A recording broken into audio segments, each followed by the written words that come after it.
Welcome back, folks. This is part 2 of our lesson on physical sciences in the 19th century. I'm assuming if you're watching this right now that you've already watched part 1 of this lesson. If you are one of my students, I assume you've also gone to the Blackboard site and downloaded the lecture notes for this section, which include a summary of the key concepts as well as names, dates, spellings of important terminology, and so forth. If you have not watched part 1, I recommend you go back and do that to get the foundation that you're going to need to move forward here. Now, in part 1 of this lesson, we established the basic principles of 19th century science, centered around the increased opportunities for scientific research in both private and public settings, the development of a diverse scientific community with a wide range of specialties and academic opportunities, the growth of science as a recognized professional enterprise, the establishment of more professional codes of conduct and standards, and the close relationship between science and the Industrial Revolution. As part of all that, in our first half, we took a look at developments largely in chemistry with some side ventures into the biological and medical sciences where relevant. And we finished out with a look at the pseudoscientific work of Ludwig von Reichenbach and his efforts to investigate the supposed odic force, the last gasp of the vitalist hypothesis, that ultimately ended up leading to the notion of parapsychology. Now, picking up from there, for the remainder of this lesson, our focus is primarily going to be on the science of physics, a little bit of a splash of biology and medicine at the end. But I want to open by talking about something completely different. Let's talk about something you probably don't think of when you think of 19th century science. How about the birth of computer science? Now, haven't paid a lot of attention to inventions in this class, but computer science is arguably one of the most significant technological developments of any era, and it's therefore something we need to say a few words about. Arguably, mathematical machines have been around since the Antikythera mechanism back in the 2nd century BCE, but the start of computer science as we know it today is going to be in the mid-19th century with the work of an English engineer and mathematician by the name of Charles Babbage, B-A-B-B-A-G-E. Babbage was born in 1791, died in 1871. Englishman, son of a well-off banker, learned mathematics first from his father at home, and then later attended Cambridge University to study it more formally. He did quite well at Cambridge, and in 1828 he was appointed to the prestigious Lucasian Professorship of Mathematics, the same chair once held by Sir Isaac Newton.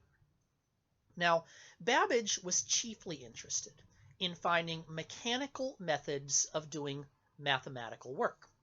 He was firmly of the belief that humans are dirty, flawed animals that are really incapable of handling precision tasks like pure mathematics, and therefore he wanted to build machines that would do these tasks without messy human errors. Clearly, he's never met modern computers, but you know. Now, Babbage is going to set about to build a mechanical computer, using the word computer in its 19th century sense of one who does computations. Your computer is the person who works at your bank or at your business or at your laboratory doing the crunchy math. And he wants to build a mechanical computer, a device that can achieve the same ends but much more cleanly and without the sloppy errors that humans are prone to. Now, Babbage's device is going to be a mechanical one. It is going to be a machine driven by steam, driven by mechanical principles, gears and wheels, not an electrical machine, as we would think of a computer as being now. Babbage began his work by building steam-powered devices for the automatic calibration of telescopes for use in astronomy. But he aspired to make something much more universally applicable, a device that could carry out any series of calculations that you told it how to do. In 1822, Babbage began work on the device that he gave the dramatic name the difference engine. The difference engine was a device that was intended to automatically calculate the values of polynomial functions. He never actually succeeded in building the difference engine because partway through, he got an idea for a better and improved device, scrapped the first one, and commenced work on difference engine number 2 without ever having built number 1. Difference engine number 2 was going to consist of a lot of different parts. It was going to be a more advanced device than difference engine number 1, capable of performing a wider range of mathematical functions. Babbage also never finished difference engine number 2. However, some students at Cambridge University a number of years back decided to try to construct one from his blueprints. And so in 1991, a bunch of engineering and math students from Cambridge, working from Babbage's original design and using only tools and parts that worked to 19th century engineering tolerances, in other words, nothing that wouldn't have been available to Babbage himself, this group succeeded in assembling difference engine number 2. You can go see it at Cambridge University if you want. It's still on display there. The thing is 8 feet tall, weighs 15 tons, has more than 25,000 parts, and can correctly calculate values out to 31 digits. Not too shabby for a mechanical computer. Now, the reason he never finished difference engine number 2 is because partway into it, you can probably guess where this is going, he scrapped the design when he thought of something better and began working on the analytical engine, his final attempt at this, which he's going to die before it is finished. Now, the analytical engine is greatly improved over the difference engine. It's a device that is intended to be able to do work in series, that is taking the result of an earlier calculation and applying it automatically to the next calculation. He also conceives the idea of it having programs, that we are going to have a device that can execute a specific mathematical program according to a set of instructions fed into it on a punch card. There's little slits and holes punched into it at strategic points. You slide the punch card into the input on the device. The gears and wheels slot into place in the openings in the punch card, and that calibrates the machine to do the kind of calculation you want it to do. In order to build the analytical engine, Babbage devised several key principles that any of you who are students of computer science are already well aware of. Ideas such as sequential control, branching, and looping that are crucial to modern programming. Had Babbage succeeded in building the analytical engine, it would have been the world's first Turing-complete device. Now, ultimately, Babbage failed to build a single successful difference engine or analytical engine during his lifetime. His work was entirely theoretical, but the theory behind it would prove to be crucial to the development of modern computer science in the 20th century. And even once we started building stored program electrical computers, the programming ideas that Babbage laid down and the very concept of a mechanical computer run according to human programs would be one that would inspire the computer science of the 20th century, chiefly under the works of the great British mathematician Alan Turing, whom we'll talk about in our lesson on the 20th century.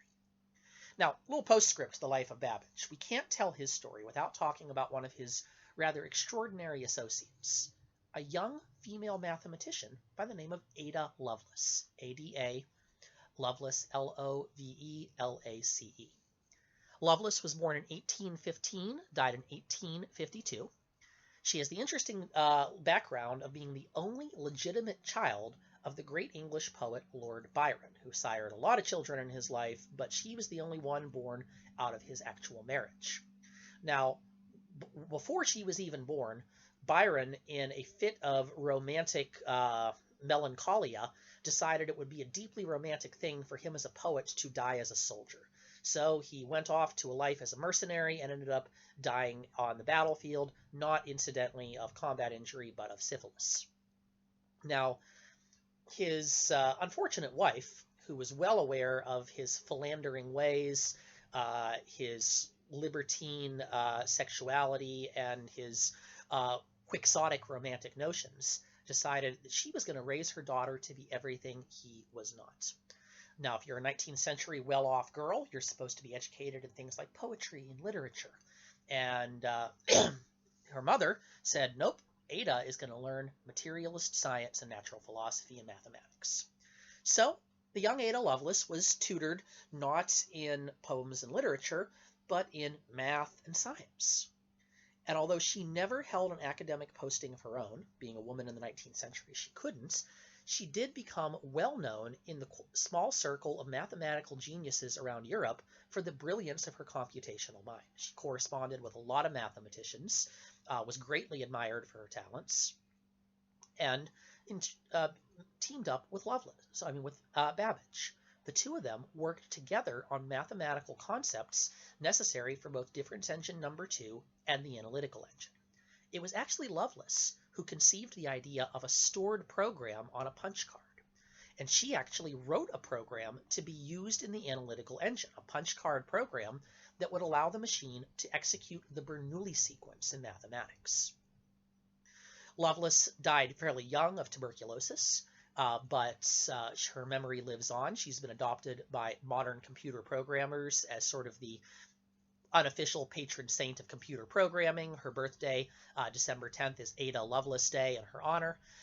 And Lovelace's work ended up having an interesting legacy. The idea of the stored program, and particularly of the punch card, would be an important part of computer science for much of the 20th century, up until as recently as the 1970s and even early 1980s. Some computers were taking punch card instructions, and Lovelace's program for the Bernoulli sequence was one of the first programs to be executed by the Manchester Mark I, one of the first stored program computers built by Alan Turing. So she's a pretty cool figure as well, and she and Babbage collectively represent the beginnings of computer science and computer programming as we understand it today. But let's shift gears. Let's talk now about some physics. And if you're in physics in the 19th century, the chief topic is electromagnetism. Electricity has been well explored by the scientists of the 18th century. People such as Benjamin Franklin, Charles Dufay, Charles Augustin de Coulomb, and Joseph Priestley have established some very basic and fundamental principles of how electricity works. During the 19th century, physics is going to build on these ideas, and ultimately from them is going to derive crucial principles of electromagnetism that will serve as the foundation for all of the physics of the 20th century. So we're going to tell most of the story of 19th century physics through the vehicle of the people working with electricity. Anybody else having allergies? I'm having allergies. All right, though. So, begin our story with a fellow whose name you've probably heard mispronounced, although you may not know that you were hearing his name at the time. A French physicist by the name of André-Marie Ampère. Andre-Marie, Ampère, A-M-P-E-R-E. You're thinking ampere, right? You know, that's the basic unit of electrical current, the amp, which is named for him. Ampère was born in 1775, died in 1836, largely self-educated, lived off his family's fortune, hardly even left his home. He was likely on the autism spectrum, very private, very quiet, mathematically brilliant, didn't relate well with other people at all. He taught himself basic calculations and was doing rather advanced mathematics when he was a child, using breadcrumbs and pebbles as placeholders when he was too young to know the names of the numbers he was working with. Now, Ampère spent most of his life living on his family's estates, doing his own private mathematical research. He comes into our story in 1820, and the exact date here is important.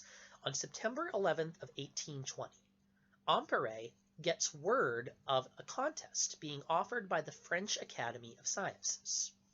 A Danish physicist by the name of Hans Christian Ørsted, Ørsted spelled O-R-S-T-E-D, and if you're using your insert symbol part of your word processor, the O has a slash through it. It's a common letter in Scandinavian alphabets. But Hans Christian Ørsted, born in 1777, died in 1851, is a Danish physicist teaching at the University of Copenhagen. And Ørsted was teaching a lesson to his students about modern electrical and magnetic science. He had a lot of different demonstration things spread out on a table, including, among other things, a magnetic compass and a voltaic pile, crude battery. And Ørsted discovered quite by accident that whenever he ran current through his voltaic pile, the needle of the compass would stop pointing north and would point towards the battery instead. Ørsted never adequately explained why this was happening, and the French Academy of Sciences offered a substantial prize to anyone who could mathematically explain what was going on here. Now, Ampere learned of this contest on September 11th of 1820. On September 18th of 1820, 1 week later, he presented the French Academy of Sciences with a complete paper detailing the mathematical relationship between magnetism and electricity, a phenomenon he named electrodynamics, but today, of course, we call electromagnetism, which he worked out in 1 week, having only heard, hey, a needle will point at a battery. Not too shabby. So we kind of give Ampere and Ørsted joint credit for the discovery of electromagnetism, and Ampere's name has gone to the ampere or amp as the basic unit of electrical currents. Now, making a current flow is one thing. Doing useful stuff with it is another thing. And one guy who's going to do some very vital work with that is going to be a Bavarian physicist by the name of Georg Simon Ohm. G-E-O-R-G, Simon O-H-M. And you might recognize that name, Ohm, as well. Ohm was a native of Bavaria, born in 1789, died in 1854. Child prodigy, enrolled in the University of Erlangen in Germany at the age of 15. We all know a guy like Georg Ohm. He's that guy who never shows up for class, spends his time screwing around, does not hand in half the assignments, doesn't show up for half of the important lessons, and gets better grades than you anyway. Ohm spent the majority of his time dancing and drinking and playing pool. He was quite an accomplished pool shark, very good at billiards, applied mathematical principles to figuring out how to make the ball ricochet as he wanted, became well known for his trick shots. So he sort of partied his way through college, but whenever he put his mind to it, demonstrated his mathematical brilliance. Managed to eventually squeak through with his doctorate and became professor of mathematics at the university. Now, the most important work that he did was not mathematical, but rather electrical. Ohm experimented with making current flow through different kinds of materials, and he discovered the importance of both conductors and insulators in directing current where you wanted it to go. He demonstrated that electrical current can only travel between, as he put it, contiguous particles, that electricity cannot jump across empty space, that it needs a medium to transmit it, a physical structure to carry it from one place to another, and that it cannot in that way act at a distance. Using these principles, Ohm creates the first electrical circuits, which is foundational to literally every piece of electronics that we utilize today. So vitally important technological developments. As part of his building of the circuit, Ohm works out a mathematical relationship between current, voltage, and electrical resistance, a principle which you physics folks already know as Ohm's law. Ohm's law is the foundation of all electronic technologies. Adjust the resistance up or down to control the amount of energy getting to the device, increase or decrease the voltage to get the amount of current that you want. That relationship is the basis of every electrical machine that you utilize today. So Ohm did some pretty important work in establishing the foundations of our electrical world. By the way, one of my favorite puns in all of the history of science, Ohm obviously gave his name to the unit of electrical resistance. Well, he didn't give it, but we named it after him. And the people who gave it that name did a clever pun when they came up with the unit abbreviation for it. If you were abbreviating ohms in your electrical equation, this is the symbol you use to represent ohm. If you don't recognize that symbol, folks, that is the Greek letter omega. So you can see the pun built in there on his name. All right, but when we're talking electrical physics in the 19th century, there are two names that rise head and shoulders above all the others. Indeed, when we're talking physics in the 19th century, there are two names that rise head and shoulders above all the others. Arguably, they are two of the greatest scientists of their era. We talk about them together because their work was inextricably intertwined. I'm referring, of course, to the English electrical physicist Michael Faraday and his Scottish successor, James Clerk Maxwell. Now, Michael Faraday, F-A-R-A-D-A-Y, was born in 1791, died in 1867. Native of England and is a really interesting figure in the history of science, not only for the breadth and importance of his discoveries, but for a look at his personal life and story. Faraday is one of the last true amateur scientists, but calling him a gentleman scientist would be a misnomer because he was not a wealthy man. Faraday was the son of a blacksmith.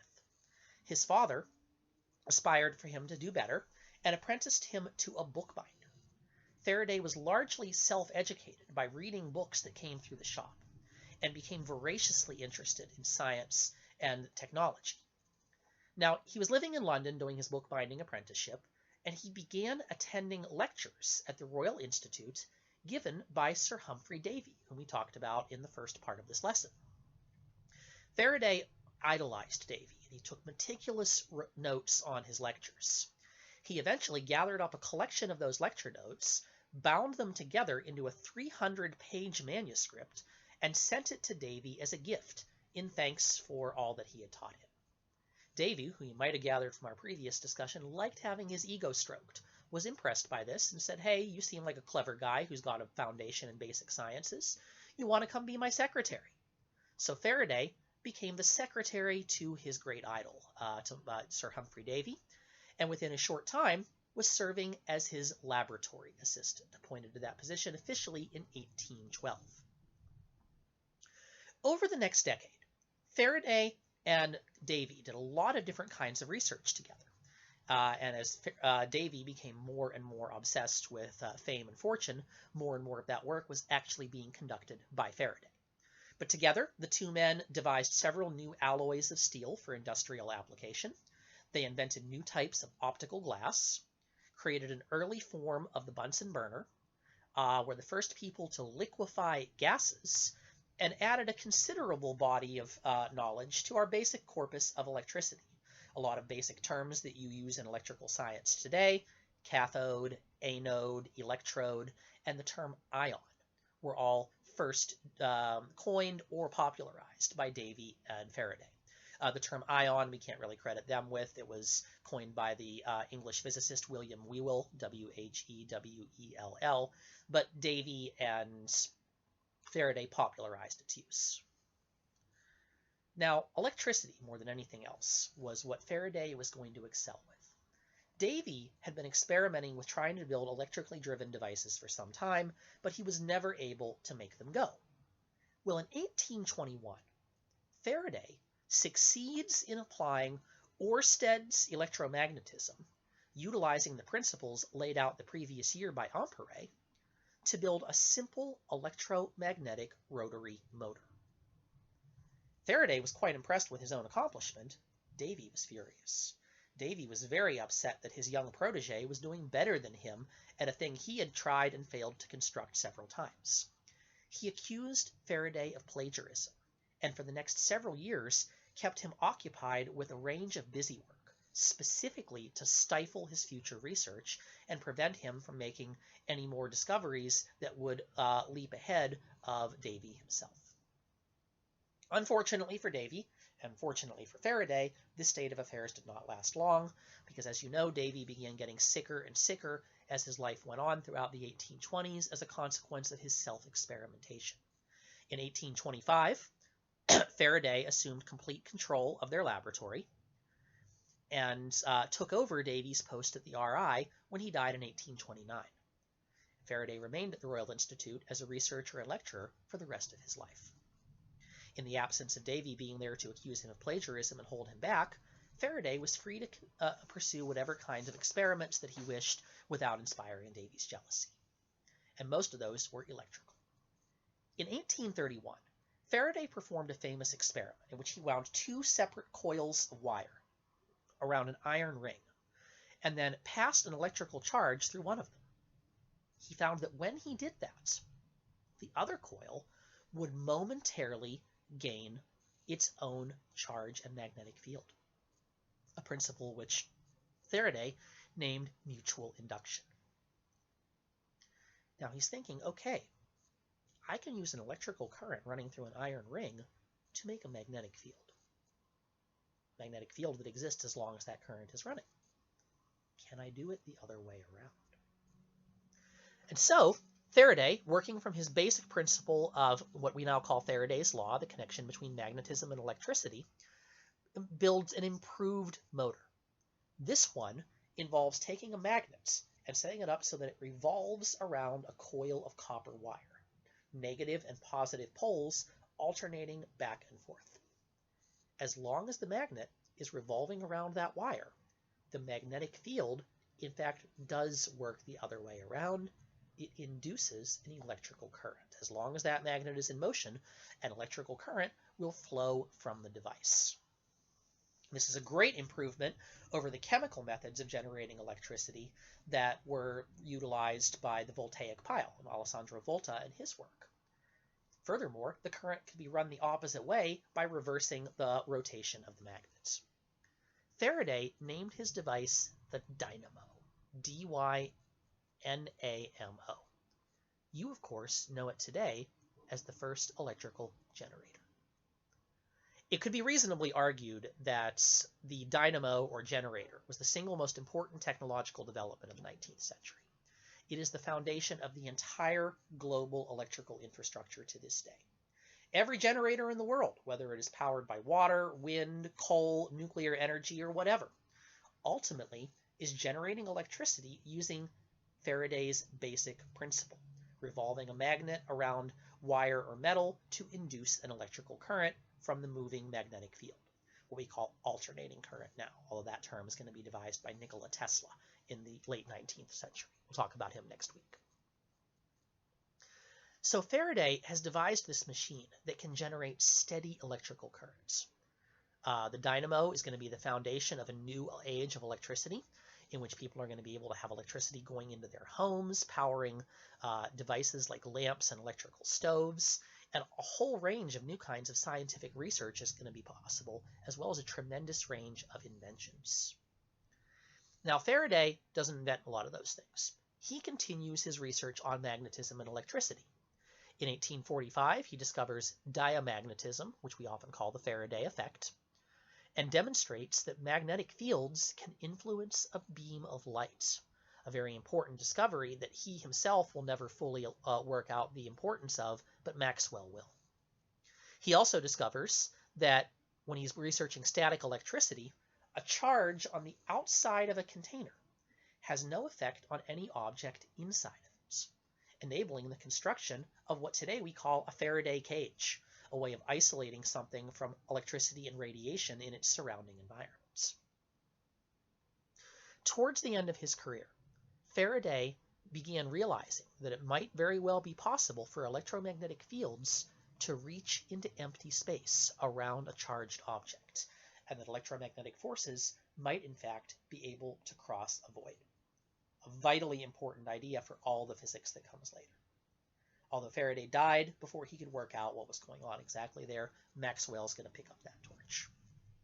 Now, I would be remiss in telling the story of Michael Faraday if I didn't comment on him briefly as a person. I have not said a lot about him biographically. Faraday was, by all accounts, an incredible human being.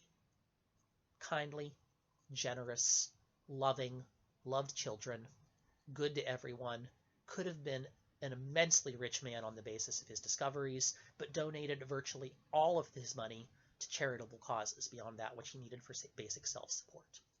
Faraday was a member of a religious sect called the Sandemanians, S-A-N-D-E-M-A-N-I-A-N. And the core teaching of the Sandemanians was that knowledge is a gift from God, and that all people should strive to be humble and to serve mankind.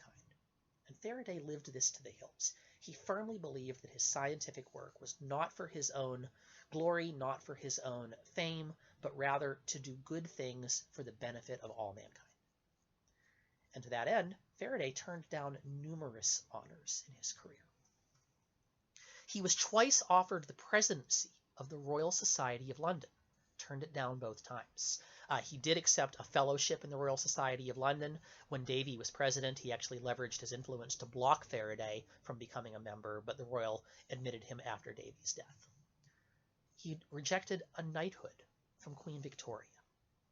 And he turned down the great honor of being buried in Westminster Abbey alongside Isaac Newton. Faraday is buried in a common Sandemanian grave with no marker. There is, I should point out, in Westminster Abbey, if you go to Westminster Abbey and you go to the little section where great scientists are entombed, and you'll find the tombs of Isaac Newton and Charles Darwin and a few other folks there, there's one little quiet little corner there they call Faraday Corner, where there's a little discreet plaque on the wall acknowledging Michael Faraday. It's not much of a monument, but frankly, he wouldn't have wanted much of one. Faraday was a pacifist. He refused to make chemical weapons for the British Army during the Crimean War because he felt that that was unethical. He believed the fruits of science should exclusively be used for the benefit of mankind and not for the prosecution of violence. And my favorite story about Faraday, towards the end of his life, he spent every Christmas Eve in the same place, at the RI, giving an annual Christmas Eve lecture for children on the science of Christmas, answering questions like how does a candle burn or what happens inside of a cookie when it's being baked. The Christmas Eve lectures at the RI are a tradition that remains in place to this day. Scientists from all over the world clamor to be a person to give that lecture, a tradition that Faraday established and continues in his honor to this day. Now, Faraday was an extremely gifted experimenter, and he came up with a tremendous range of vital principles in electrical science. He was not, however, a gifted mathematician and left a lot of his laws and principles poorly mathematically explicated, which in the realm of physics is not something you can really go with for long. He was, after all, an amateur scientist. He didn't have the mathematical background. He was more of a hands-on experimenter. But that mathematical application of Faraday's ideas is going to be devised by the other great physicist of the 19th century, a Scotsman by the name of James Clerk Maxwell. That's Clerk, C-L-R-E-K, not Clark. Maxwell was born in 1831, died in 1879. He was born to a moderately well-off family in Edinburgh, Scotland. Deeply religious young man, wrote religious poetry as a teenager, briefly considered a career as a minister. Now, as a child, he was frequently beaten by his tutors for being slow and unable to master vital concepts. But it turned out that he was basically just digesting things internally. His parents encouraged his interest in science and mathematics. He excelled far beyond what his tutors, who thought he was stupid, would ever do.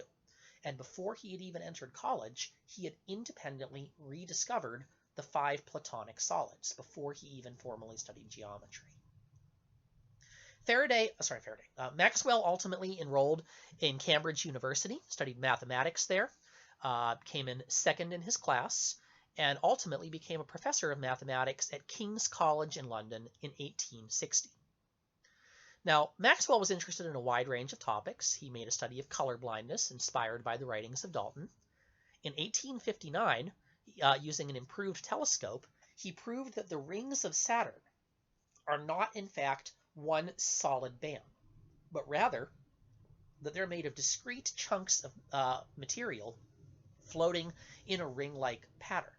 He named those chunks of material the charming name brickbats. He also, in the course of his research here, created the first color photograph way back in 1861, although it would not be a technology that caught on for decades. And he also did a lot of research on elasticity of solids, which would be important to the growing science of mathematical engineering. But Maxwell's greatest work, and that which you probably know him for if you know anything about him, is his work with electromagnetism. Maxwell saw the principles devised by Faraday and decided to mathematicize them and see how they fit together at an empirical level. In 1864, he presented the Royal Society of London with a series of 20 equations, today called Maxwell's equations, describing the behavior of electricity and magnetism with respect to both materials and to one another.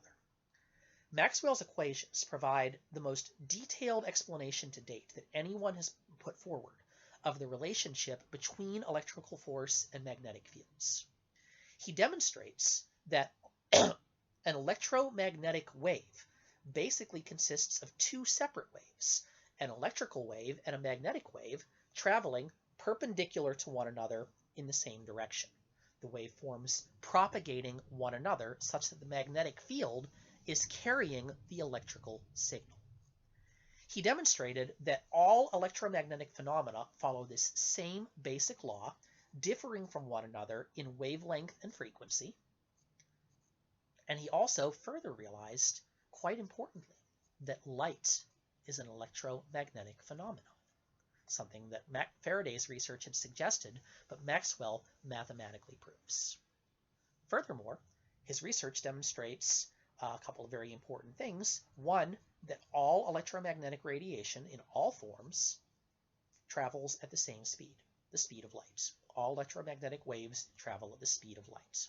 I should point out Maxwell thought the speed of light was a little bit higher than it actually is. He placed it at around 310,740,000 meters per second. You, of course, are well aware that the speed of light is actually 299,792,458 meters per second. You knew that, right? Of course you knew that. Now, he also, in the course of all of this, realizes, or not realizes, I guess I should say, but demonstrates that light and other forms of radiation, because they are self-propagating, can travel through empty space, proving that it is possible for radiation to travel through a vacuum without a solid material to carry it. I quote here from his paper in which he introduced the equations. The agreement of the results seems to show that light and magnetism are affections of the same substance, and that light is an electromagnetic disturbance propagated through the field according to electromagnetic laws. This is arguably the single most important achievement of 19th century physics. We now understand how electricity and magnetism actually work. We understand why they are intertwined and how they are intertwined. We can account for their behavior, why they move through certain materials better than others, the velocity at which they travel at, and we've related them to light, showing a fundamental unity of electromagnetic forces all traveling at the same speed. This is going to be the foundation of every area of physics moving forward. Maxwell's equations will prove the basis for Einstein's relativity, for Bohr's quantum mechanics, and even for Marie Curie's studies of radiation. So, tremendous amount of vital science is going to be built upon this. Maxwell is going to lay the foundations for all the great physics of the 20th century. It is difficult to overstate, I should say, how important his work was. Now, tragically, Maxwell, despite having mathematically demonstrated that electromagnetic radiation could travel through a vacuum, did not believe this himself. Maxwell rejected that premise. He believed that there was no vacuum. He denied the concept of vacuum and instead maintained an Aristotelian-era belief that space was filled up with what he called a luminiferous ether. Still the old last echo of Aristotle here, that Maxwell believes in ether, taking up the void of space, preventing it from being a void, and being the medium through which radiation is propagated. Had Maxwell been able to overcome that particular hurdle in his thinking, that mental block, in all probability, he would have devised the laws of relativity long before Albert Einstein did. Lived to see the final dissolution of etheric theory. In 1887, Albert Michelson and Edward Morley at Case Western Reserve University in Ohio would conduct the famous Michelson-Morley experiment, which suggested that ether was not a real thing and that space was, in fact, a void. This would finally be ultimately be proven by Albert Einstein's work in 1905. But Maxwell went to his grave still believing in luminiferous ether. Now, this was not the end of his accomplishments in science. Maxwell would work in 1866 to formulate what is today called the Maxwell distribution of gases, sometimes referred to as the Maxwell-Boltzmann kinetic theory of gas. He shares credit for this with the German physicist Ludwig Boltzmann, B-O-L-T-Z-M-A-N-N. Boltzmann was born in 1844, died in 1906. Independently formulated the same ideas as Maxwell about distribution of gases, and therefore the equation for that is today called the Maxwell-Boltzmann kinetic theory of gas. This model demonstrates that the behavior of gas can be understood strictly in terms of molecular motion, and that temperature and heat can be constructed completely in terms of molecular motion. That discovery is going to be the foundation of the modern science of thermodynamics, which many of you are probably already aware that Ludwig Boltzmann is considered the father of thermodynamic theory. Maxwell deserves some credit in there as well, and that the 20th century scientist Lord Kelvin is going to elucidate it to a far better extent. Well, late 19th, early 20th century. Towards the end of his career, Maxwell takes a position at the Cavendish Laboratory in London, which you might recall was originally endowed by Henry Cavendish a good century before. He holds that position for the last 6 years of his life. His last major contribution to the sciences was actually a science history contribution, that he edited Henry Cavendish's archived papers and discovered in the course of so doing that Cavendish had independently discovered many of the key principles of 19th century electrical physics decades before anybody in Maxwell's own time had done. Indeed, Maxwell saw echoes of his own equations in Cavendish's unpublished works, and he brought them to light, and Cavendish gets a little bit of belated recognition for ideas he never dared publish during his own lifetime. It's altogether possible that Maxwell would, in the fullness of time, have come around to knocking down etheric theory on his own, and might very well have arrived at relativity long before Einstein, but he never got the chance to do so. He developed abdominal cancer and passed away in 1879 at the age of 48 years old. All right, so that's a good place, I think, to leave off 19th century physics. But let's finish out this lesson by shifting gears. Let's talk some biology. Now, the last time I chatted with all of you, well, prior to the first half of this lesson, we were talking about Darwinism and the Darwinian revolution. And in the course of that conversation, we laid out some really important biological ideas. We talked about a little bit of heredity in there. We talked about cell theory. Remember Jean-Baptiste Lamarck, who was the father of the pre-Darwinian Lamarckian evolutionary model. He got together with the ideas of Theodor Schwann and Theodor Schleiden to put together cell theory, which developed piecemeal throughout the 19th century, but was largely formulated by 1838, culminating in the work of Theodor Schwann, who laid out the three basic principles of cell theory: that all living things are made up of cells in which heredity and metabolism take place, that cells are the smallest living things and the basic unit of life, and thirdly, that all cells arise from the division of existing cells. Cell theory is a vitally important accomplishment. You can see that biology as a discipline was not really positioned to take off until it got some important toolkits. We needed cell theory because we needed to understand the fundamental unit of life, and we needed basic biochemistry, which we couldn't do until we realized that organic chemistry followed the same laws as inorganic chemistry. So by the mid-19th century, the biological sciences, and going along with them, the medical sciences, are well positioned to move forward. Darwin and others like him are developing evolutionary models to account for change in life over time. Piece by piece, we are building the foundations of modern biology. And with the combination of cell theory backed up by microscopy and organic chemistry, we can really begin to truly understand for the first time what is happening in living systems, how and why cells do the things they do, how and why your bodily organs carry out the processes that they do. But there's one big nut we haven't cracked yet, and that is the idea of heredity. How, in fact, are traits formed and transmitted across generations? Now, this is a question that's going to be answered in pieces, as many of the things we talk about are answered in pieces, and we are going to build little bits of it across time. The origin of the phenomenon of variation is not going to actually be settled until the late 19th century, early 20th century, when the Polish scientist Rudolf Virchow, German-born Polish by residence, is going to work out the principles of mutation. Rudolf, Virchow, Virchow. He's considered one of the fathers of modern medical science, devised ideas of cell theory, basic biogenesis, cellular pathology, and of course mutation. Now, before we can even get there, though, we got to answer the fundamental hereditary question. How are traits passed from one generation to the next? Now, starting here, we're going to begin with an old idea, the blending hypothesis. The blending hypothesis goes back to the 18th century, the first efforts to really explain hereditary principles at a scientific level.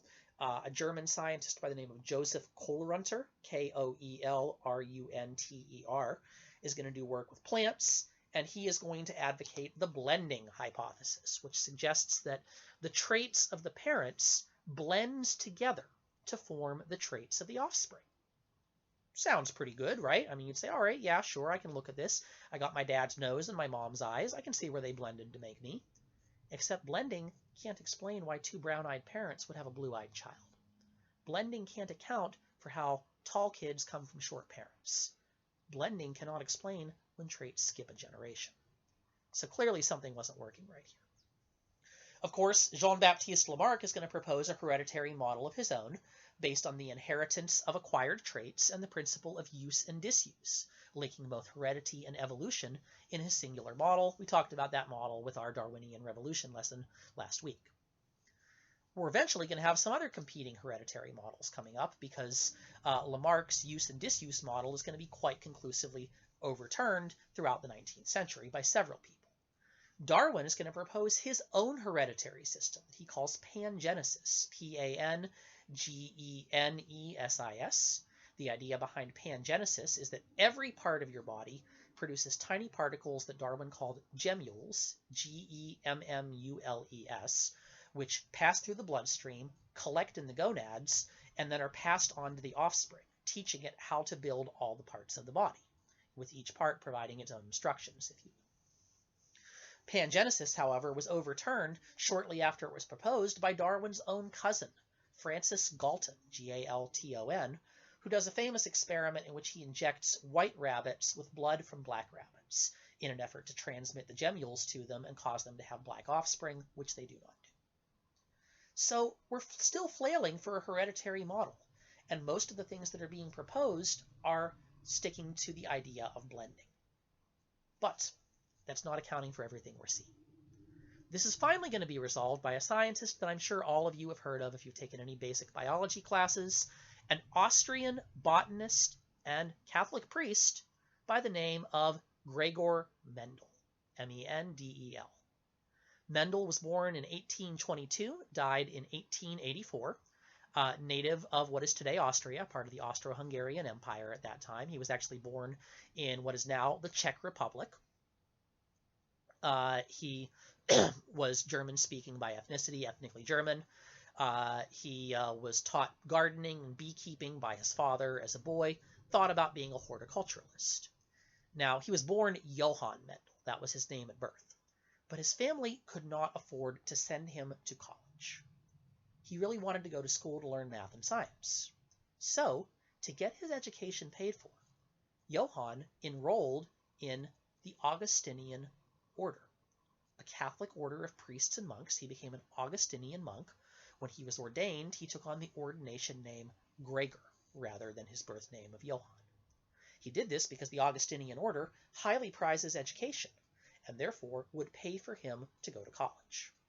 So, Mendel became an Augustinian monk and later a Catholic priest, entered the Augustinian order in 1843, and studied physics and statistics at the University of Vienna, where he studied under Hans Christian Doppler. Christian Doppler. I'm getting a bunch of names mixed up. Christian Doppler, whom you might realize by the name is the guy who discovered the Doppler effect. Now, Mendel returns to the monastery after completing his education. He tries to become a village school teacher. And although he informally teaches classes in science and math to local school children, he never actually becomes formally licensed to become a school teacher. Mendel suffered from severe anxiety and depression throughout his life, and every time he tried to take the examinations to become a teacher, he would have a severe panic attack, and failed the exam twice, and ultimately gave up on trying. But he continued teaching some lessons, he's continued reading science in his spare time, and because of his skill in horticulture, he took care of the monastery gardens. Now, while Mendel is tending the gardens, he becomes deeply interested in questions of heredity. he begins saying, how is it that traits are transmitted from one plant to the next? How are these things passed from parent to offspring? And he undertakes to find out how. Mendel devises an extremely rigorous and detailed series of experiments to work out the principles of heredity. He chooses as his experimental subject the common garden pea of the genus Pisum, capital P-I-S-U-M. He picked garden peas for a couple of reasons. One, they were readily available. Two, they were quick to grow. He could create several generations of plants a year in the greenhouse of the monastery. Three, their flowers have easily visible stamens, the male reproductive organ, so he could pluck those out and control which plant pollinated which other plant in that way. And finally, perhaps most importantly for his discoveries, Mendel saw that the garden pea had lots of nice, neat, either-or characteristics with no middle ground between them. They had either purple flowers or white flowers with no intermediate color, either green-skinned pods or yellow-skinned pods. The peas were either wrinkly peas or smooth peas. He had a lot of either-or, no middle ground characteristics for evaluating how traits had been transmitted. And he knew very well he needed as little ambiguity as he could get in figuring out what was happening. Mendel's experiment involved first taking individual pea plants that he selected for desired traits that they had, like a specific flower color or specific pea texture. He would then allow them to self-pollinate for several consecutive generations, throwing out any offspring that didn't have the desired trait until he always got a plant that was breeding true for the trait he wanted to study. Then he would use that plant as the example plant of its type. He would then cross that plant with another one with the complementary form of the trait. So if they say a purple flowered pea plant crossed with a white flowered pea plant.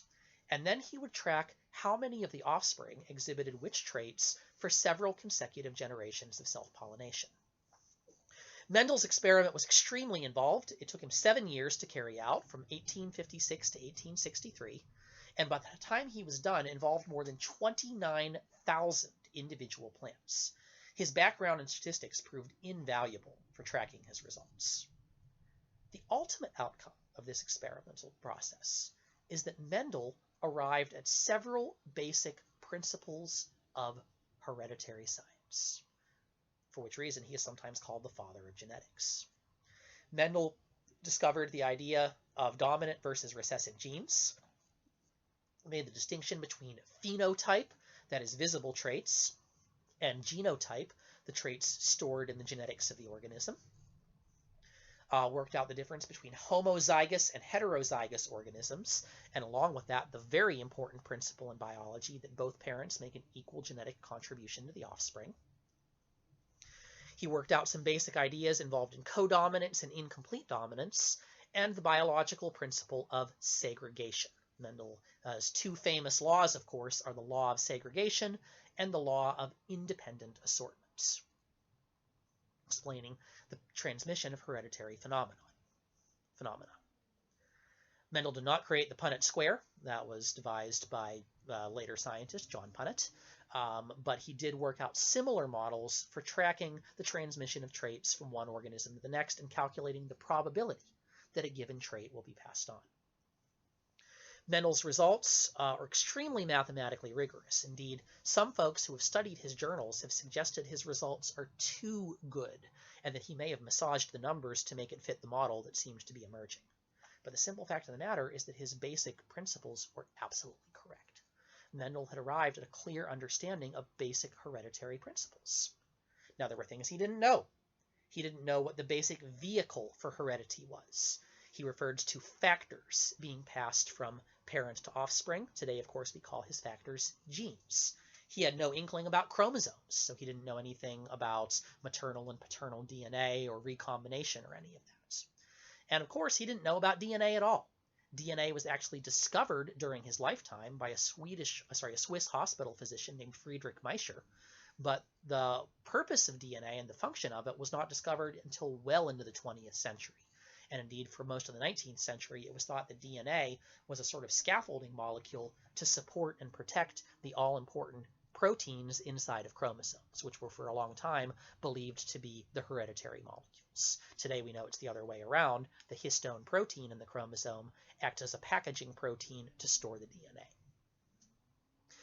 Now, Mendel worked out some really important ideas here, and he ultimately published his work in a paper called Experiments in Plant Hybridization, presented to an audience of about 40 scientists in 1865 on 2 separate occasions, and published in 1866.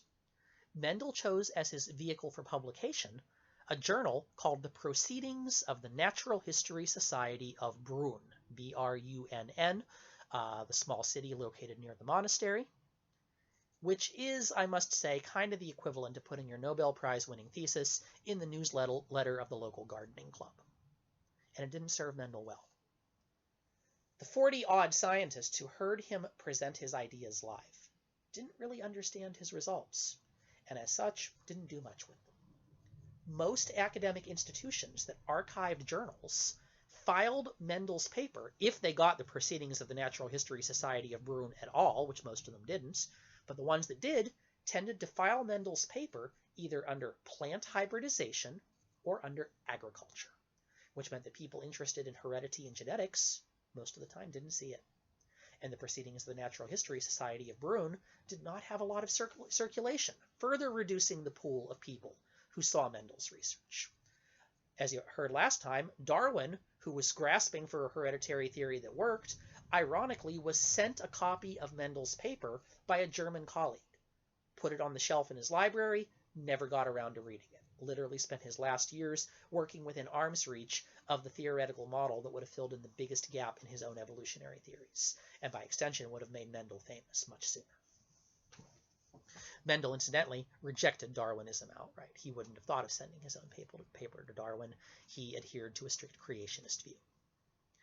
Now, as a consequence of this poor circulation of his ideas, Mendel's paper was only cited 3 times in the next 35 years, and people endeavoring to solve the problem of heredity basically were unaware of it and continued mostly looking at blending hypotheses. Mendel didn't do a lot of serious science after this. He tried to apply his research to bees and mice. The bee experiment went very poorly. He ended up breeding a hive of bees that were so vicious that the entire hive had to be destroyed for everyone's safety.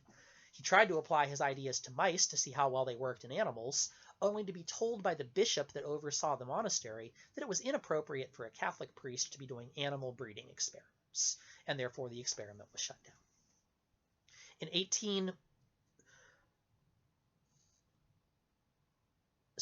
Sneeze got stuck in my nose. In 1868, Mendel was elevated to the position of abbot at the abbey that he was living in. Ended up doing very little science for the rest of his life, was primarily concerned with the administrative and economic affairs of the monastery from that point onward. Towards his latter years, he smoked heavily, developed a bad case of gout, and ultimately died of inflammation of the kidneys in 1884, never having lived to see his ideas become widely accepted, or indeed even talked about much at all. Now, fortunately for Mendel, his ideas were rediscovered. In the year 1900, 3 separate European scientists working independently of one another, the French scientist Hugo de Vries, D-E-D, Vries, capital V-R-I-E-S, the German scientist Karl Correns, Karl with a C, Correns, C-O-R-R-E-N-S, and another German scientist by the name of Erich von Tschermak, Erich, E-R-I-C-H, von, lowercase v-o-n, Tschermak, T-S-C-H-E-R-M-A-K. He sometimes will be referred to as Erich von Sessenegg, S-E-Y-S-E-N-E-G-G. He was the Baron von Sessenegg. That was his title. But de Vries, Correns, and Tschermak, or von Sessenegg, depending on which name you use, you'll see both in use, all independently rediscovered Mendel's principles in the year 1900. All of them, in the course of their literature reviews, independently stumbled upon Gregor Mendel's original paper, because all of them just so happened to be working with common garden plants, and therefore found his paper on plant hybridization. And all 3 of them, totally independently of one another, ended up deciding, I'm going to give this guy credit for his priority.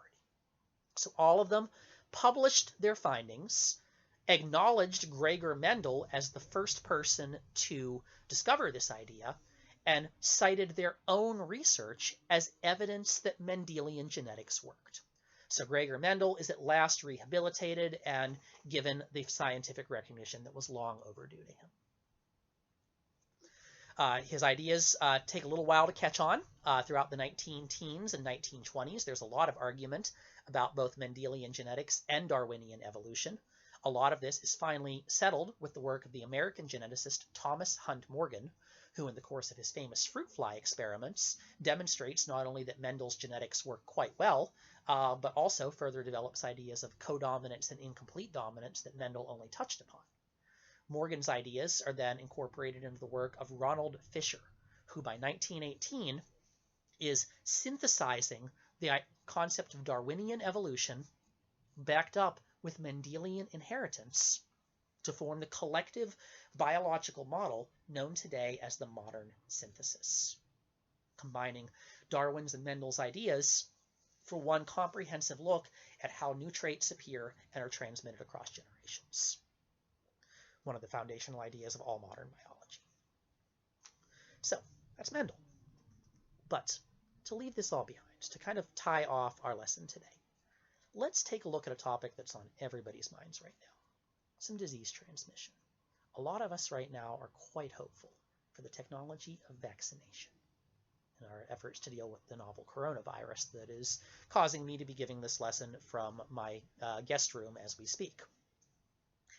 Now, the story of vaccination begins long before the 19th century.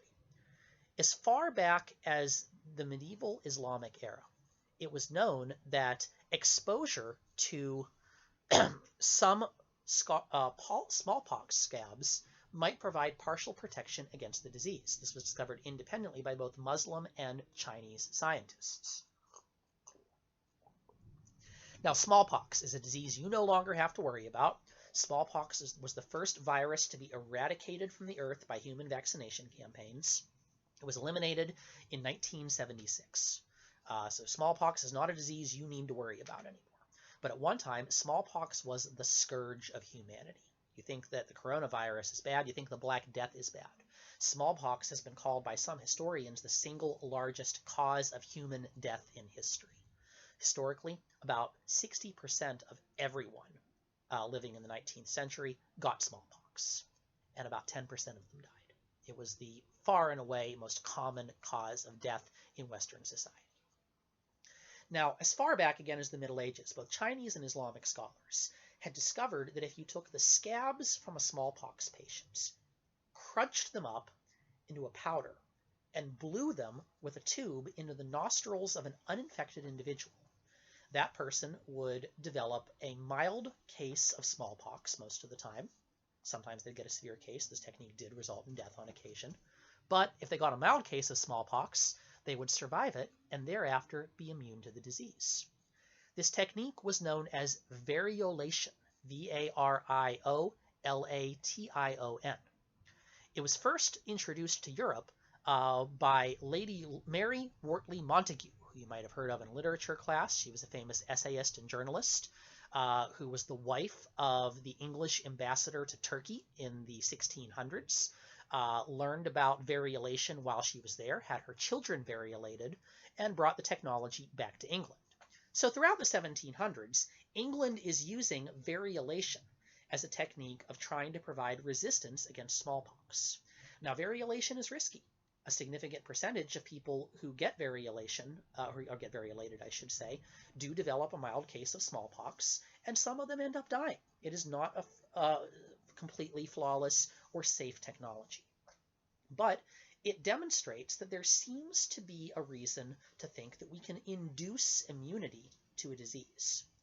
Throughout the late 1700s, an observation is made that there is one particular profession that seems to be immune to smallpox, and that is milkmaids. Seems a little odd until you are aware that milkmaids frequently suffered a condition called cowpox, a disease similar to smallpox, but contracted from touching the udders of cows.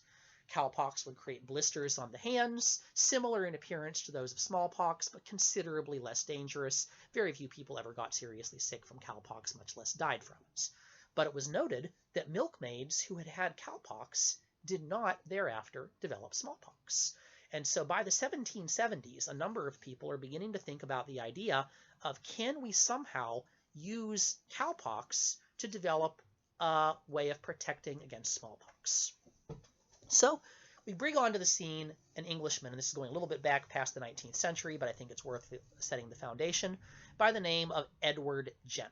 Jenner is an English physician and zoologist, born in 1749, dies in 1823. Jenner is going to become known actually first as a zoologist more than anything else. He's actually admitted to the Royal Society of London in the 1880s for his studies of birds. Specifically, he documents the behavior of the cuckoo bird, whereby it knocks the eggs of competing birds out of the nest. That the cuckoo lays its eggs in the nest of another bird. The young hatchling cuckoo knocks out the eggs of the actual mother bird, and then she raises the cuckoo bird as her own. He documents this behavior quite well. His ornithological research, which he continues throughout his life, gets him into the Royal Society of London. But Jenner is a physician, and in the course of his work as a physician, he comes into regular contact with patients of smallpox, and he hears about the whole cowpox theory. Jenner surmises a better way of doing this that might be safer than variolation. Jenner comes up with the idea of taking pus from smallpox blisters, from cowpox blisters, and deliberately inoculating an uninfected person with it, causing them to develop a mild case of cowpox, which would hopefully induce immunity to smallpox. He performs his first test in May of 1796, testing it on the son of his gardener. Later, he goes on to test the technique on himself, his own infant son Robert, and his wife, none of whom, in subsequent exposure, developed smallpox. Jenner publishes his findings in 1798 in a paper entitled Inquiry into the Variolae Vaccinae, V-A-R-I-O-L-A-E, Vaccinae, V-A-C-C-I-N-A-E, known as the cowpox. Variolae Vaccinae refers to the vaccinae, or weakened form of the smallpox. Variolae from variolation. Variola is a term sometimes applied to the smallpox virus. And of course, from this, we derive the word vaccine. It takes a little while for this idea to catch on, but eventually his technique is shown to be far safer than the variolation commonly in usage, better at providing immunity and with less risk. By the 1820s, Jenner's smallpox vaccine is being utilized widely throughout England, and variolation is banned by 1825. Jenner himself is appointed physician extraordinary to King George IV in 1821, later becomes the mayor of his hometown of Berkeley and a justice of the peace, and dies of a paralytic stroke in 1823. But he's begun the path of the eradication of smallpox, which will terminate with the development of a more direct and advanced smallpox vaccine in the 20th century, and the last live cases of smallpox treated in the wild in Bangladesh in 1976. Now, the story of vaccination is going to dovetail into the story of microbiology as a science. Throughout the 19th century, there's still not a good sense of why diseases happen. Going into the 19th century, the dominant medical theory of disease is still humorism, the old idea dating all the way back to Hippocrates, that illness is a result of an imbalance in humors, the basic bodily fluids, black bile and yellow bile and blood and phlegm. Well, as biochemistry makes it quite apparent that these four humors are not circulating through your bloodstream, we need a new theory of disease. Humorism just isn't cutting it, although I should point out that humorism-based treatments like leeching remain in usage in some areas until the late 19th century. The next theory of disease that comes along, starting in about the 1820s, is miasmic theory. M-I-A-S-M-I-C-I.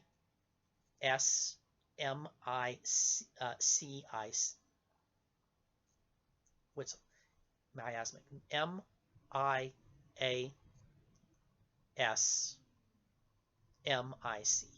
Miasmic theory. I'm in a spelling bee or something. But miasmic theory is based on the idea that disease is transmitted by miasmas. M-I-A-S-M-A. Miasma being a foul vapor, a foul scent. People have made the connection that disease is associated with rot, that disease is associated with sewage, and that wounds that are festering smell terrible. The conclusion they arrive at, quite deductively, logically, you can see why, is that foul-smelling vapors are going to be the transmitting agents of disease. Miasmic theory leads to ideas of greater amounts of public sanitation, so it does have some beneficial effects. But it also leads to a number of erroneous treatments based on using sweet smells to counter miasmas, using incense or aromatherapies to counter miasmas, which of course is not going to work. But we still don't have a solid theory of disease. Now, I've talked about a few different strains of biology in the 19th century: vaccination, disease theory, and of course, cell theory. And all of these ideas are going to come together in the work of a rather remarkable biologist, a Frenchman who you've probably heard of, named Louis Pasteur, P-A-S-T-E-U-R. Pasteur is born in 1822, dies in 1895, becomes famous throughout his lifetime as both a chemist and a microbiologist. Some have called him the father of bacteriology and modern microbiology. Pasteur is not a physician. He is a chemist, but he's never educated in medicine. He was born in Dole, France, because he proves to be quite a remarkable young man, applies for admission to the École Normale Supérieure, E-C-O-L-E, Normale, N-O-R-M-A-L-E, Superior, S-U-P-E-R-I-E-U-R, the École Normale Supérieure, one of the most distinguished institutions of higher education in France in the 19th century. He applies when he's 16 years old, takes the examination to get in. The École only admitted 50 students a year. Pasteur took the examination. He succeeded. He placed in, I believe it was 16th place, and said, that's not good enough. I don't deserve to get in. He refused admission, retook the exam the next year, came in 5th, decided that was good enough, and accepted the position. This perfectionism is going to characterize much of Pasteur's career. He is known as a perfectionist who does experiments again and again to demonstrate their efficacy, who grabs hold of problems and refuses to let go of them, and a workaholic who will sometimes stay in his laboratory for days at a time. His wife indeed had to remind him to eat and often brought food to him to prevent him from working himself into starvation and exhaustion. Pasteur was a very dedicated microbiologist, extremely devoted to his research. He held a number of different academic positions, but above all else, he was at home in the laboratory. In 1849, while he is studying tartaric acid's effects on the polarization of light, he discovers the principle of chirality, C-H-I-R-A-L-I-T-Y, or the mirror image forms of molecules, which becomes quite important to isomeric chemistry. Now, he's also quite interested in applied uses of chemistry in the biological sciences. He's asked by the French government to study the production of wine and to figure out better ways to keep wine from spoiling. In the course of his wine studies, he discovers the phenomenon of anaerobic respiration, specifically determines that the action that transforms grape juices into wine is a fermentation reaction being carried out as part of the anaerobic metabolism of certain kinds of yeasts. He goes on from here to discover that bacteria cause the spoiling of food. Now, from here, we're going to get into a really interesting exercise because we know that bacteria appear in spoiled food. This is well documented by this time. But the general belief about what's happening is that they are appearing via spontaneous generation. Spontaneous generation is the old idea that living cells can arise from non-living matter.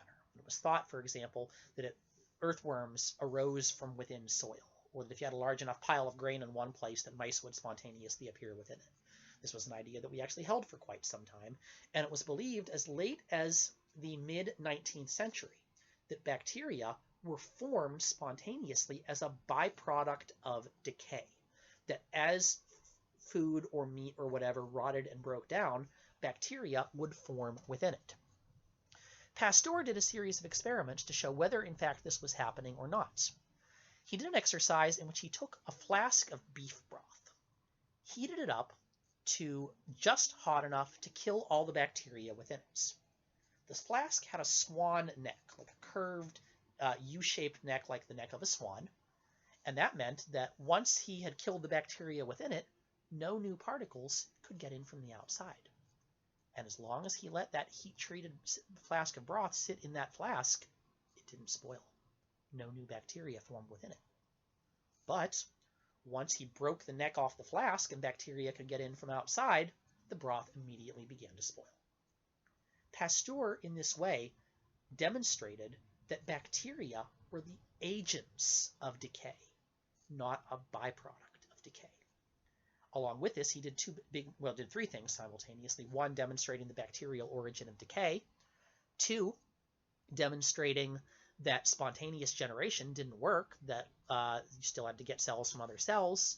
And finally, and very importantly for our modern food technology, developing the technique of pasteurization, as we now call it, heating up something to just a hot enough temperature to kill the bacteria within it in order to preserve it for a longer period of time.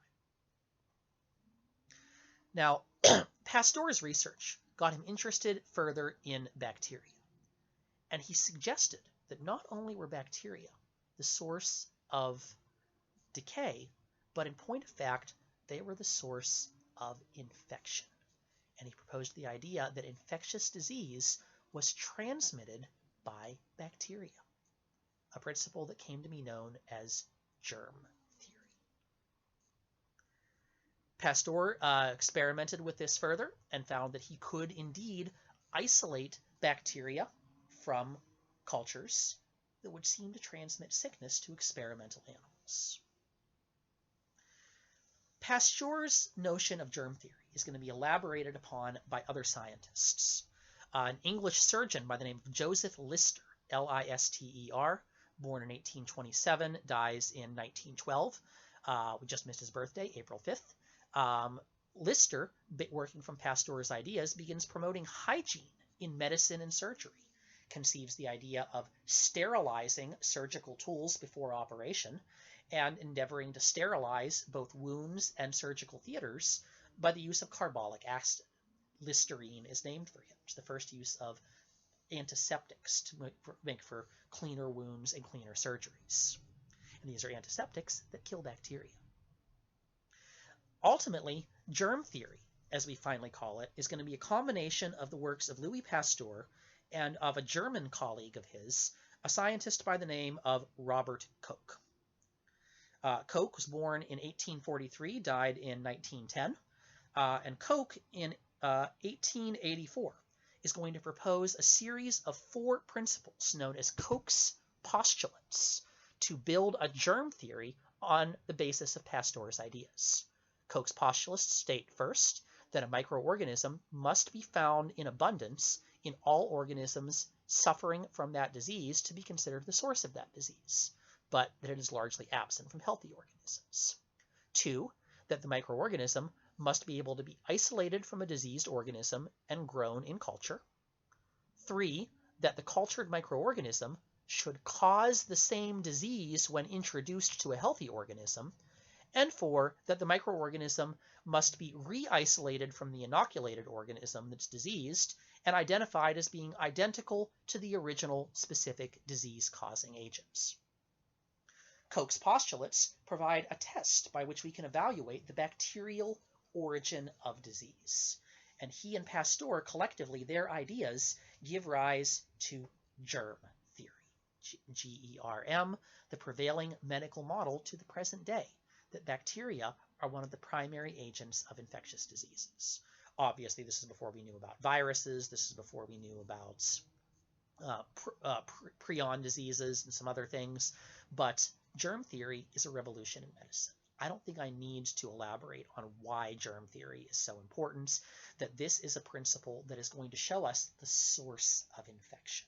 Ultimately, where infectious disease is coming from.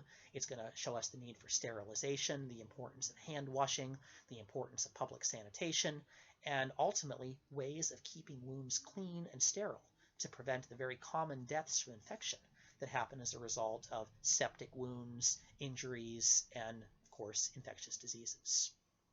Now, Koch and Pasteur's work does not automatically lead to the development of antibiotics.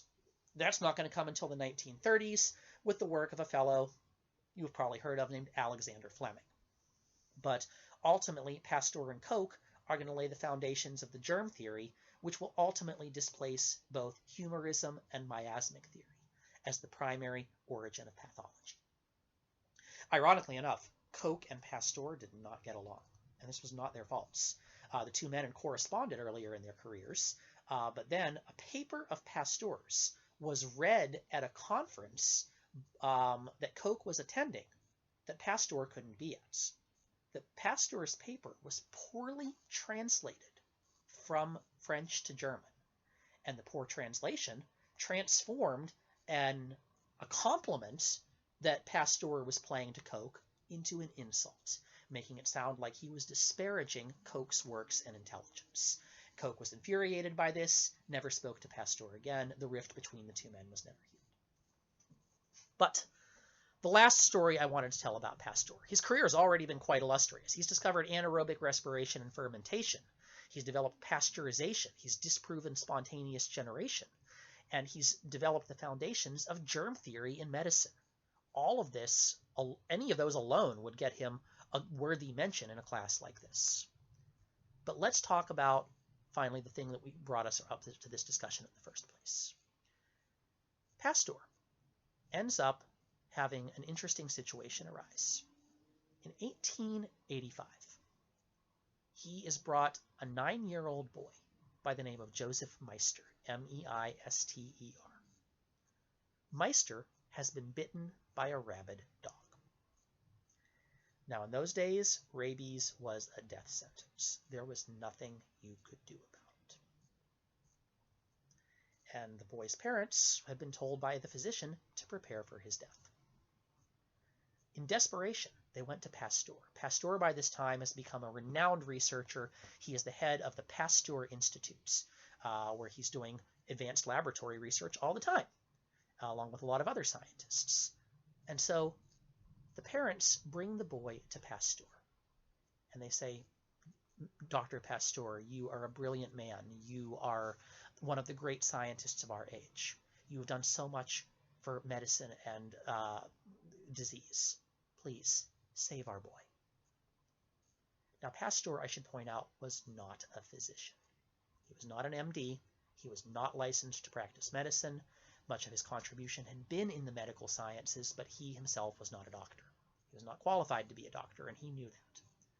But he refused to let the couple just watch their son die in silence without trying to do something, because he thought of a thing that he could possibly do. Pasteur had been doing experiments with choleric chickens. And if you don't like your day job, think for a moment about the guy whose research involves chickens with a diarrheal disease. But he was studying chickens with cholera.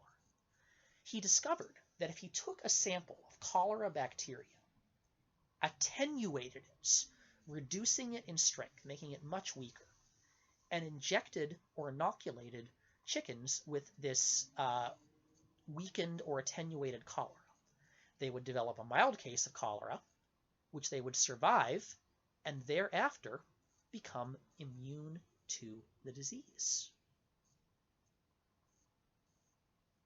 Pasteur was thinking this might be a way that we could fight other diseases as well. And when the couple came to him with their little boy, he said, all right, bring me the dog. So the dead dog was brought to Pasteur. He dissected the animal, extracted fluids from its brain, attenuated those fluids, and injected the fluid into the bitten boy. And in this way, Joseph Meister became the first documented person to survive rabies.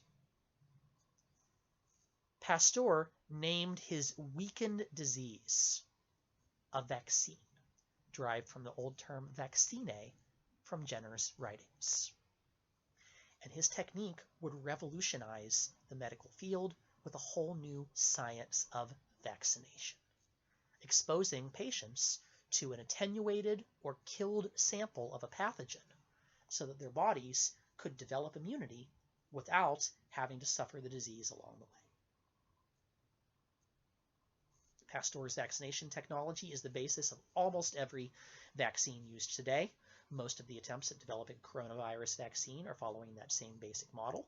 The University of Pittsburgh is developing a different model that's based on exposing the patient to proteins from the virus capsid rather than dead viruses. But nonetheless, Pasteur's basic idea is the model upon which almost all vaccines in the present day are based, and the wave of vaccination technologies of the 20th century against polio, measles, mumps, rubella, chickenpox, and of course an improved smallpox vaccine are all based on this foundation.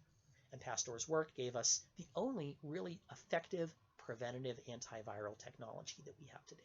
Although we're finding some better ones right now, and our feverish research to defeat the coronavirus is showing us some possible novel avenues of research. But in that regard, Pasteur probably has saved billions of lives. He ultimately passed away from complications of a stroke. He had a series of strokes in 1895, and after his third such stroke, died in his bed surrounded by his family. His funeral featured a eulogy delivered by Joseph Meister, that little 9-year-old boy whom he had saved back in 1885, eulogized Pasteur at his funeral 10 years later. A little follow-up story to that, Joseph Meister went on to work at the Pasteur Institute. He did not become a scientist, he was a caretaker of the facility. And when the Nazis invaded Germany, supposedly, and keep in mind, when the Nazis invaded Germany, they went out of their way to demolish symbols of, not Germany, what am I saying Germany, good lord. When the Nazis invaded France in the 1940s, they sought to destroy symbols of French power, symbols of French accomplishments.